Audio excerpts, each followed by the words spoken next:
అమ్మ వల్లనే నేనేం చేయలేదు అంటే మనిషికి కూడా కనెక్షన్ అనేది ఏమైతుంది, పాపం అనే అడ్డు కూడా మధ్యలోకి వచ్చేసి మనల్ని డివైడ్ చేస్తాను, మనల్ని అంటే డిఫరెన్స్ చేస్తాను, సమాధానం లేకుండా చేస్తాను. మనము ఈరోజు సమాధానంతో జీవించాలి, సమాధానం కలిగి మనం నడుచుకోవాలి. మీరు సమాధానం వెతికి దాన్ని మీరు వెంటాడాలి, సమాధానం కలిగి ఉండాలి. మరి నేను ఈ సమాధానం కోసము దీనికోసం నేను ధ్యానించినప్పుడు దేవుడు నేను ప్రార్థన ఉన్నప్పుడు నాకు 3 విషయాలు బయలుపరిచింది. మొట్టమొదటి ఏంటిదంటే మన సంఘంలో మనం చూసుకున్నట్లయితే భార్యకి భర్తకి సమాధానం కలిగి ఉండాలి.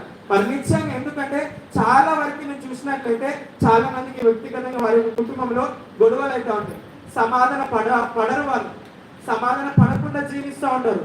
ఏదో ఒక చిన్న వ్యతిరేకత వస్తుంది. ఫర్ ఎగ్జాంపుల్ హస్బెండ్ నుంచి చిన్న ప్రాబ్లం వచ్చిందనుకో సమాధాన పడడు. నేను ఎందుకు సమాధాన పడాలి, నేను ఒక వీడియో వేసిన మొన్న, అందులో వీడియో ఏమిటంటే ఒక చిన్న బాబు గింతే ఉంటాడు, వాళ్ళ మమ్మీ ఏదో పని చెప్తా ఉంటాడు, నేను మొగోడిని నేనెందుకు చేయాలి, నేను చెయ్యా అంటే ఆ ఒక అహంకారం అనేది సహజంగా మనలో ఉంటా ఉంటుంది.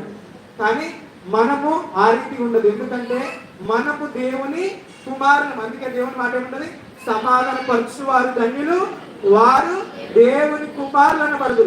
మరి నిజంగా భార్య అది భర్త ఎవరైనా సరే నీవు దేవుని కుమారుడు అయితే, ఒకవేళ ఈ రోజు మీ కుటుంబంలో మీ పట్ల మీ ఇద్దరి మధ్యలో అసమాధానం ఉంటే మొదటిగా వెళ్ళి సమాధాన పడండి. మొదటిగా మీరు వెళ్ళి సమాధాన పడినట్లయితే అప్పుడు దేవుని యొక్క ప్రేమను మీరు పొందుకుంటూ ఉంటారు. నిజంగా సమాధానం అనేది అంత ఈజీ కాదు. తగ్గించుకొని మనం నేను వెళ్ళి మరి సమాధానం పడాలి. ఇప్పుడు వాళ్ళతో నాకు నష్టం జరిగింది, వాళ్ళు నాకు కీడి చేసారు, వాళ్ళు నన్ను గాయపరిచారు, వాళ్ళు నన్ను అనరాని మాట్లాడినారు, ఇప్పుడు నేను ఎందుకు పడాలి, నేను పడా అని అనే రీతిగా మనం జీవించకుండా దేవుని కుమారులంగా మనము పేరు పెట్టి పిలువబడి ఉన్నాము కాబట్టి మనం వెళ్ళి సమాధాన పడాలి, మనం వెళ్ళి సమాధానంతో జీవించాలి. మరి రెండో విషయం అయితే పిల్లలకి తల్లిదండ్రులకి కొన్ని విషయాలలో సమాధానం ఉండదు. మరి ఒక ఎగ్జాంపుల్ నా జీవితంలోనే చెప్తా. నేను ఒకరోజు పెయింట్ వర్క్కి వెళ్ళినా, కొద్దిగా లేట్ అయితే అన్న దెబ్బచ్చి తీసుకెళ్ళాడు. మరి మార్నింగ్ బ్రేక్ఫాస్ట్ చేయలేదు, వెళ్ళినా బయట ఎండలో బాగా పని చేసినా, మధ్యాహ్నం బాగా ఆకలేదాన్ని.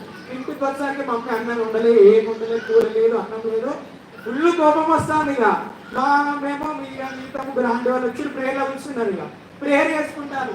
నాకు ఎంత కోపం వచ్చిందంటే ఆ రోజు పొద్దుగా తినకుండా పోయినా, మధ్యాహ్నం అన్నం వండలేదు, కనీసం ఇట్లా వేస్తుందని చాలా లొల్లి వేసి ప్లేట్ ఎట్టేసి లొల్లి వేసి ఇక అరిచి నువ్వు ఉన్నది లేదు తినది వెళ్ళిపోయినా. ఇక పనికి వెళ్ళి మళ్ళీ పని చేస్తాను దేవునితో మాట్లాడుతుంది. అరే మనం తల్లిదండ్రుల మీదకి అట్లా మాట్లాడదు, మరి ఏదో విషయంలో అయింది అనేసి నేను ఎంబటే మళ్ళీ సాయంత్రం మమ్మీ దగ్గర రాగానే, మమ్మీ మరి తప్పు అయిపోయింది, నాకు క్షమించు మమ్మీ. మరి కోపము ఆ యొక్క ఆఖరి కోపం ద్వారా నేను అట్లా మాట్లాడి నాని చెప్పిన నెక్స్ట్ సెకండ్కి మమ్మల్ని సారీ నాన్న, నేను కూడా కొంచెం అనారోగ్యంతో ఉండడం ద్వారా నేను చేయలేకపోయినా, అందుకే మా మమ్మీ కూడా సారీ ఏమనుకుందని చెప్పి మళ్ళీ వెంబడే నేను మమ్మీ ఇద్దరం వెళ్ళి నేను చపాతీ నేను చేస్తే మమ్మీ కాల్చింది, నేను ఒక పని చేస్తే మా అమ్మ ఒక పని చేసింది. ఆ రీతిగా మా ఇద్దరి మధ్యలో కూడా సమాధానం అనేది ఏర్పడింది.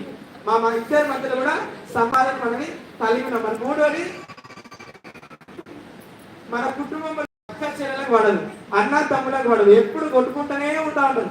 సమాధానంతో జీవించారు, కానీ సమాధానంగా జీవించాలి. ఈ రోజు మనం సిలువను చూసి 2 విషయాలు నేర్చుకోవాలి. మొదటి, నిలువు కథ దేనికి సాదృశ్యం అంటే నీకు దేవునికి సాదృశ్యం. మరి అడ్డు కథ దేనికి సాదృశ్యం అంటే నీకు తోటి వారితో సమాధానంగా నువ్వు జీవించాలి. కాబట్టి ప్రతి ఒక్కరు ఈరోజు, అది ఎవరైనా సరే, ఎవ్రీవన్, అది ఎవరైనా సరే, పెద్ద వచ్చిన ఎవరైనా సరే, భార్య భర్త సమానంగా జీవించాలి, తల్లిదండ్రులు మరి పిల్లలు సమానంగా జీవించాలి.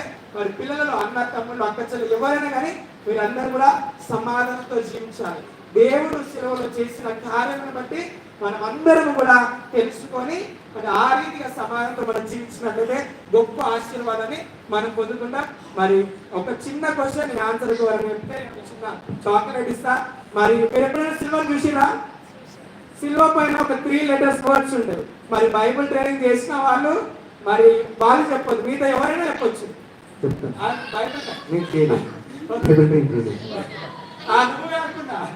నువ్వు లాస్ట్ అవకాశం ఇది. ఎవరైనా సరే అదే దాని ఫుల్ ఫామ్ ఏంటిది, దాని అర్థం ఏంటిది,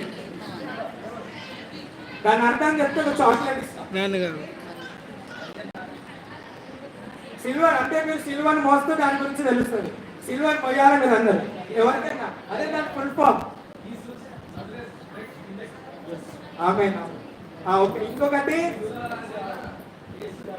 ఇండెక్స్ కాదు.